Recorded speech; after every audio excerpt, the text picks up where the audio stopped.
ഇന്നത്തോടെ നിന്റെ എല്ലാ കളിയും തീരുവട്ടാ. നിന്നെ പഠിപ്പിക്കാനായിട്ടേ ഒരു പുതിയ മാഷ് വരണുണ്ട്. മാഷിന്റെ ക്ലാസ് ഓൺലൈൻ ക്ലാസ് ആണ്? അതേടാ, ഓൺലൈൻ ക്ലാസ്. 10-20 കിലോമീറ്റർ അകലേന്ന് വരുന്ന സാറ് നിനക്ക് ഇവിടെ വന്നിട്ട് ഓൺലൈൻ ക്ലാസ് എടുക്കാൻ പോണു. അതേ മാഷ് വന്നു.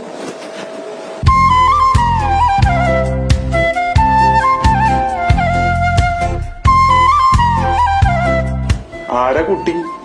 മാഷിതാണോ കുട്ടി? ഇതാ ആവേശത്തിലെ കുട്ടി. മാഡം, ഇവിടത്തെ കുട്ടി ഇതാണല്ലേ? ഇപ്പൊ മനസ്സിലായില്ലേ മാഷിന്? ഏത് നേരവും മൊബൈലിലാണ് എന്റെ കളി. ഇനി എല്ലാം മാഷിന്റെ കൈകളിലാണ്. ഇത്തരം കുട്ടികളെ നമ്മൾ ശാസ്ത്രീയമായ രീതിയിൽ കൈകാര്യം ചെയ്യണം. ഇവരുടെ ഇഷ്ടങ്ങളും അഭിരുചികളും എല്ലാം അറിഞ്ഞ് ഇവരോടൊപ്പം നിന്നും ഇവരിൽ ഒരാളായി ഇവരെ പഠിപ്പിക്കണം. അപ്പോൾ ഇവർ പഠിക്കും.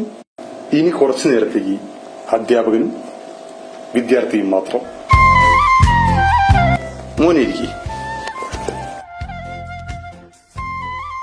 നമ്മൾ പഠനം ആരംഭിക്കുന്നതിന് മുമ്പ് മനസ്സിനെ ഏകാഗ്രമാക്കണം. മാഷ് ചെയ്യുന്ന പോലെ ശ്വാസം മേൽപോട്ടും താഴോട്ടും വലിച്ചുവിട്ടു.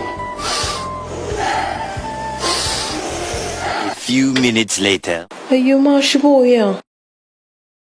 എടാ, മാഷ് പോയാ? മാഷ് പോയിട്ടില്ല. മാഷിതേ ശാസ്ത്രീയമായി കിടന്നുറങ്ങുന്നുണ്ട്.